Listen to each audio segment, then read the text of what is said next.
Hello students, आज के इस वीडियो में हम सॉल्व करेंगे chapter 3 pair of linear equation in two variables का एग्जाम्पल 2।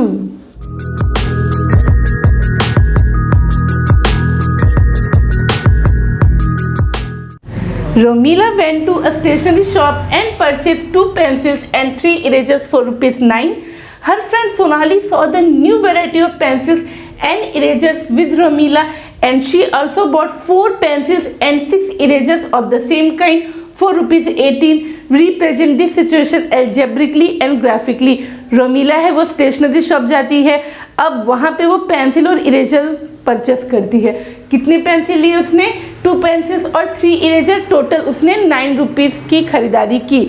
अब उसकी फ्रेंड है सोनाली जो उसके साथ गई थी, अब उसने भी देखा अच्छे वैरायटी मतलब जो नए वैरायटी का पेंसिल इरेजर है उसने भी खरीदारी कर डाली। अब उसने क्या लिया? उसने लिया 4 pencils and 6 erasers of the same kind for ₹18, है ना। उसी तरह मतलब जो पेंसिल इरेजर उसने लिया सेम इसने भी खरीदा, बट इसने 4 पेंसिल और 6 इरेजर खरीदा और टोटल इसने कितने की खरीदारी की है? इसने टोटल ₹18 की खरीदारी की है। Now we have to represent this situation algebraically and graphically। तो अब हम लोग इसे कैसे सॉल्व करेंगे? तो सबसे पहले हमें तो ये नहीं पता है कि पेंसिल की एक्चुअल कॉस्ट क्या है और इरेजर की एक्चुअल कॉस्ट क्या है। तो हम यहाँ पे अज्यूम कर लेते हैं let the cost of pencil, है ना, cost of one pencil be ₹X and cost of 1 eraser, है ना, cost of 1 eraser be ₹Y। अब एक पेंसिल की कॉस्ट है ₹X, तो 2 पेंसिल्स की कॉस्ट हो जाएगी ₹2X, है ना।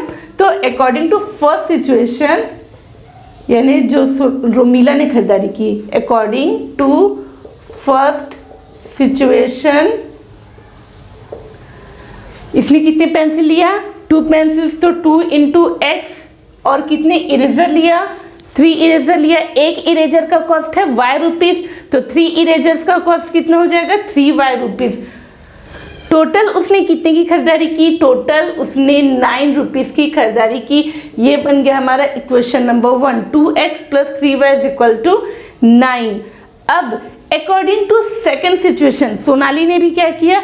नया वैरायटी देखा ना, सेम जो पेंसिल इरेजर इसने खरीदा, रोमीला ने, सोनाली ने भी सेम वही पेंसिल और इरेजर खरीदा और उसने टोटल खरीदारी की है ₹18 की। पेंसिल उसने कितने खरीदे? उसने पेंसिल खरीदे हैं 4, है ना, 4 पेंसिल्स एंड इरेजर कितने खरीदे? 6 इरेजर। तो 4 पेंसिल का कॉस्ट कितना हो जाएगा? 4X। 1 पेंसिल का मैंने लिखा है कि ₹X कॉस्ट है, तो 4 पेंसिल का कॉस्ट हो जाएगा 4X और 6 इरेजर्स का कॉस्ट हो जाएगा 6Y। टोटल हो गया ₹18 की खरीदारी। यहाँ लिख दें हम according to second situation, second condition, कुछ भी हम यहाँ लिख सकते हैं। अब यहाँ पे क्या करना है? हमें इस सिचुएशन को एल्जेब्रिकली और ग्राफिकली शो करना है। एल्जेब्रिकली तो हमने ये शो कर दिया है कि इस तरह का कंडीशन बन रहा है। अब हम लोग इसे ग्राफिकली कैसे शो करेंगे, उसके लिए हमें ग्राफ की जरूरत होगी। तो सबसे पहले हम लेते हैं इक्वेशन नंबर 1, है ना। इक्वेशन नंबर 1 को हम कैसे ग्राफ पे लोकेट करेंगे? तो ये जो है हमारा इक्वेशन नंबर 1, तो यहाँ देख सकते हैं ये है 2X + 3Y = 9। अब यहाँ से हमें X या Y किसी एक की वैल्यू निकालनी है ना। तो मैं क्या करती हूँ, यहाँ से Y की वैल्यू निकाल लेती हूँ, ठीक है। तो मैं लेती हूँ फ्रॉम इक्वेशन नंबर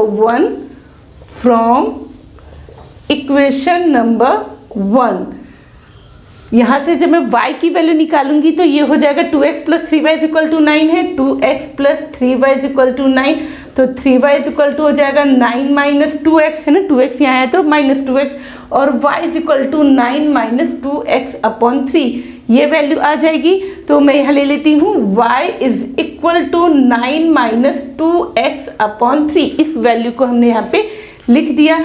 अब इसमें ये जो y की वैल्यू है ना, y is equal to 9 minus 2x/3। यहाँ हम क्या करेंगे, ये जो x दिख रहा है इस x की डिफरेंट वैल्यूज़ लेंगे, यहाँ पे कुछ भी अलग अलग वैल्यूज़ रखनी है और उसके लिए y की वैल्यूज़ निकालनी है। कोशिश करना है कि होल नंबर आए, डेसिमल नंबर्स भी चलते हैं बट होल नंबर हमको लोकेट करना ज़्यादा आसान होता है। तो इसके लिए मैं टेबल ड्रॉ कर लेती हूँ। तो यहाँ पे आ जाएगा मेरा टेबल, यहाँ पे हम ले लेते हैं डिफरेंट वैल्यूज ऑफ x, यहाँ पे y और यहाँ पे हमारा आ जाएगा कोऑर्डिनेट x y। ओके, तो जब मैं यहाँ पे अगर x इज इक्वल टू ले लेती हूँ अगर 0, तो यहाँ पे क्या हो जाएगा 9 है ना, y इज इक्वल टू क्या आएगा 9 माइनस 2 इंटू 0/3 यानी 9, 2 इंटू 0 यानी 0 है ना, 9 में से 0 यानी कितना आएगा 9 एंड 9/3 कितना हो जाएगा 3 हो जाएगा। तो यहाँ पे हम लेंगे अगर x की वैल्यू 0 ले तो y की वैल्यू आती है 3, तो हमारा कोऑर्डिनेट बन जाता है 0 एंड 3 है ना। पहले कोऑर्डिनेट में क्या करना है, x की वैल्यू देन y की वैल्यू। अब अगर मैं यहाँ पे x की वैल्यू ले लूँ 2 ले लूँ तो 2 2 ज़ा 4, 9 में से 4 क्या 5, 5/3 ये हमारा डेसिमल नंबर आ जाएगा। मैं यहाँ ले लेती हूँ 3। ओके, x की जगह मैं अब क्या ले रही हूँ 3, तो ये हो जाएगा 9 माइनस 2 3 जा 6/3। 9 में से 6 क्या कितना बचा 3, 3/3 यानी कितना हो गया 1। तो मैंने यहाँ पे लिया x की वैल्यू 3, तो मुझे y की वैल्यू क्या मिली 1। तो हमारा कोऑर्डिनेट क्या हो गया 3 और 1। ओके, इसे हम लोग क्या करेंगे लोकेट कर देंगे इस ग्राफ पे। तो x y 0 3 है ना, पहला हमारा कोऑर्डिनेट क्या है 0 3, तो ये कहाँ पे आ रहा है x की वैल्यू 0 और y की वैल्यू 3 यानी ये हो जाएगा 0 3। x की वैल्यू 0 और y की वैल्यू 3 यानी ये हो गया हमारा y एक्सिस 0 3। एंड दूसरा है x की वैल्यू 3 और y की वैल्यू 1। पहले x को ही लोकेट करना है, x की वैल्यू 3 कहाँ मिल रही है यहाँ पे और y की वैल्यू 1 है ना। x की वैल्यू अगर 3 यहाँ से लोगे और y की वैल्यू आप यहाँ से लाओगे यानी ये हो जाएगा हमारा 3 और 1। ओके, तो ये दूसरा हमारा मिल गया पॉइंट। अब हम इन दोनों को मिला देंगे, ज्वाइन कर देंगे और ये जो लाइन बनेगा वो बन जाएगा हमारा फर्स्ट इक्वेशन 2x + 3y = 9 का ग्राफ।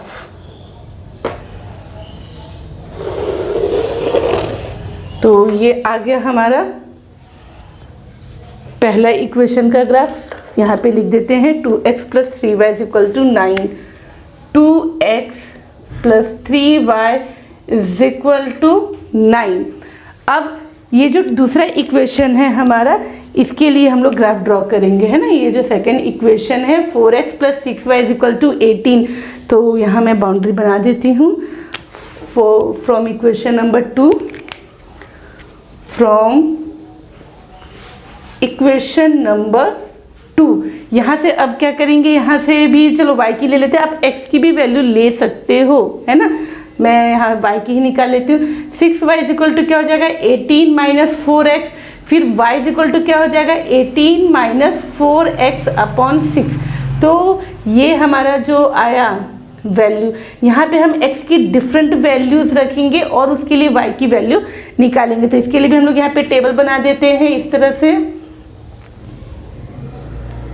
तो यहाँ ले लेते हैं हम x y, यहाँ आ गया हमारा कोऑर्डिनेट x y। ओके,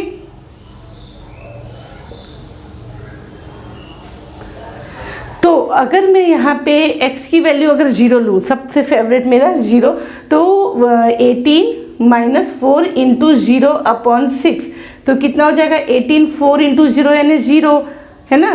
तो 18 में से 0 गया, कितना बचा 18, 18/6 कितना हो जाएगा 6 1 6 6 3 18। तो जब मैंने यहाँ पे x की वैल्यू 0 रखा तो y की वैल्यू मुझे क्या मिल रही है, y की वैल्यू मुझे मिल रही है 3, यानी हमारा कोऑर्डिनेट हो गया 0 and 3। ठीक है, और अब हम दूसरी वैल्यू ले लेते हैं, ये इसको भी हटा देती हूँ, इसका काम नहीं है। अब अगर मैं यहाँ पे x की वैल्यू अगर 3 ले लूँ है ना, अगर 2 लेती हूँ तो 4 2 जा 8, 18 में से 8 गया तो वो 10 आएगा और 10 6 से डिविजिबल नहीं होगा। यहाँ मैं ले लेती हूँ 3, 18 माइनस 4 इंटू 3, तब देखते हैं y की वैल्यू क्या आती है।